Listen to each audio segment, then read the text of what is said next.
El tema que desde la plataforma de defensa del patrimonio navarro estamos defendiendo parte del descubrimiento casual de que la mayor parte, por no decir todas, las iglesias y ermitas de Navarra, a partir del año 2000 fueron registradas a nombre de la diócesis. Un registro que, basado en la ley hipotecaria, que le permite que, por la simple manifestación del diocesano, esos bienes se registren sin que pasen por notaría, sin que haya edictos en los ayuntamientos para que la gente se entere, y eso es lo que ha ocurrido, es de que se hayan podido inscribir más de 1000 iglesias y ermitas sin que se haya enterado ningún poder público, ningún ayuntamiento, ningún alcalde, ningún concejal. La historia de la mayor parte de esos bienes está en los ayuntamientos, y se ve claro cómo en el mayor número de los casos eran bienes que dependían del patronato del ayuntamiento. Bienes que se pagaron absolutamente todo con los dineros del pueblo, vía el ayuntamiento, que era el que elegía a los curas, solía elegir los almosneros, elegía a los sacristanes, elegía a los campaneros, compraba las campanas, encargaba los retablos. De todo eso hay hartos facturas en todos los ayuntamientos de Navarra. Por lo tanto, los ayuntamientos algo tenían que decir en esa escrituración. No estaban escriturados, como no estaban escrituradas la mayoría como no están escriturados la mayoría de lo que son bienes públicos de los pueblos. No están escriturados los comunales, no están escrituradas las calles, ni las plazas, ni la inmensa mayoría de los ayuntamientos. Precisamente porque eran públicos. Y además no eran las iglesias, como además se ve en la propia estructura de cada uno de nuestros pueblos, se ve de que es algo que lo ha levantado el pueblo, porque en la iglesia antiguamente se reunían todos los elementos dotacionales que hoy tienen los ayuntamientos repartidos en distintos sitios. Lo que es hoy día el ayuntamiento, la casa de cultura, el cementerio, cantidad de cosas, todo eso se resumía antes en la iglesia. Por eso los pueblos levantaban las iglesias y las sostenían, las pagaban y las arreglaban en una tradición que en nuestros pueblos, sobre todo se ve mejor en los pueblos pequeños, dura hasta nuestros días. La iglesia era lugar de defensa, donde se reunía el pueblo cuando era necesario, era lugar de reunión donde se reunía el pueblo para tomar sus grandes decisiones, lugar donde se reunía el ayuntamiento, lugar donde se elegía al alcalde, lugar donde se guardaban los dineros, los archivos, lugar donde se enterraban los muertos, y por supuesto era lugar de culto, que eso nadie lo niega, y así debe seguir siendo, ¿no? Entonces, el hecho de que una cosa de que históricamente han levantado los pueblos y la han mantenido los pueblos y la han utilizado los pueblos sin que nadie lo sepa, porque claro, los mismos ayuntamientos podrían haber recurrido al artículo 205 y 206 de la ley hipotecaria y con el mismo argumento que ha empleado la iglesia, decir esto es mío, podían haberlo hecho. O sea, en cualquier caso se tenían que haber enterado, que se hayan registrado más de 1000 edificios sin que los ayuntamientos se hayan enterado. Nosotros decimos que es un escándalo.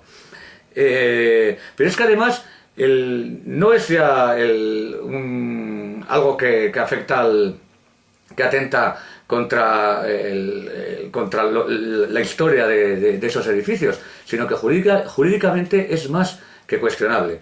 ¿Por qué? Porque la ley hipotecaria se basa en una ley del año 1945, creo que es plena situación, pleno régimen franquista, donde había una unión Iglesia-Estado. Lógicamente el Estado reconoce a la Iglesia ese derecho que tiene para decir, sin dar explicaciones a nadie, esto es mío.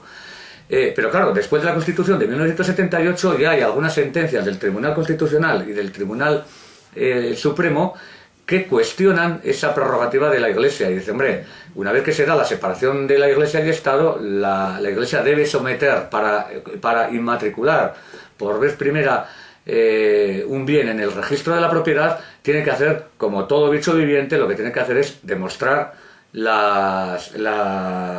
esa propiedad y no hacerlo como hace ahora. Nosotros decimos que tanto históricamente como jurídicamente y mucho más también moralmente, de hecho en la plataforma están tomando parte cantidad de gente que son religiosos, que son curas, que son cristianos de base, que no están en absoluto de acuerdo con este procedimiento. Por esas tres razones nosotros planteamos de que este debate tiene que salir a la calle, los ayuntamientos tienen la obligación además de defender ese patrimonio, y si no lo hacen los ayuntamientos pues tendrán que ser los vecinos, que para eso la ley foral les da prerrogativas también para hacer cumplir a los ayuntamientos que velen por estos bienes públicos. Bueno, el procedimiento además es extremadamente generoso con la Iglesia. Pensemos que la Iglesia le ha costado igual la inscripción en el registro de cada iglesia de estas del orden de 20-30 euros. Multiplícalo por 1000, resulta de que por 20 o 30.000 euros, que es el precio de una campana, se ha hecho con el patrimonio que nosotros decimos que es el mayor patrimonio que tiene Navarra. O sea, es incalculable lo que supone esa riqueza. La respuesta ha sido inmediata. Desde el momento que se ha denunciado, estamos viendo continuamente en la prensa que están surgiendo problemas, porque la gente va a mirar, está mirando en el registro de la propiedad y se encuentra con que están registrados bienes que además posiblemente tengan otra propiedad. Estoy hablando, por ejemplo, que los de Puello se han enterado de que han registrado una casa que ya el ayuntamiento la había vendido a una familia que está viviendo. Ahí está el caso escandaloso de las jesuitinas, que tiene cierta relación con el tema. ¿Cómo es posible que las jesuitinas vendieran por 725.000 euros un solar que pertenecía a los vecinos? Claro, estos han enterado, han reclamado y las jesuitinas han tenido que devolver 720.000 euros. Es el caso de Ciriza, que se está quejando de que les han inscrito el cementerio, la cárcel, un piso del ayuntamiento, la iglesia. El tema de los cementerios es un escándalo. Hemos sabido ahora de que la iglesia ha cobrado indemnizaciones por los cementerios, iglesias y ermitas que cubrió el pantano de Itoiz, en Orbaiz, el Nagore, Itoiz, con varios pueblos. Ahí puede haber algo más vecinal y más comunal que un cementerio. ¿Por qué se los tiene que apropiar la iglesia? En algunos lugares, creo que Gariso han inscrito el atrio por el que además se accede, es el único lugar donde se accede al cementerio. En algunos lugares han comenzado a intentar cobrar alquiler. Nosotros decimos que si algo que era un bien público, que estaba sin inscribir, se inscribe, es porque hay intención o de venderlo, o de alquilarlo, o de hipotecarlo, o restringir su uso. Y las cuatro cosas en estos meses que llevamos de batalla se han hecho. Se están vendiendo iglesias. Estos días estamos viendo cómo se está vendiendo la iglesia de Tudela, de San Nicolás de Tudela, al ayuntamiento, que probablemente la va a comprar por segunda vez, porque nos gustaría saber quién realmente la edificó. Se están poniendo alquileres al uso de la iglesia, como el intento que ha habido en Tafalla de cobrar 300 euros cada vez que vaya a actuar una coral.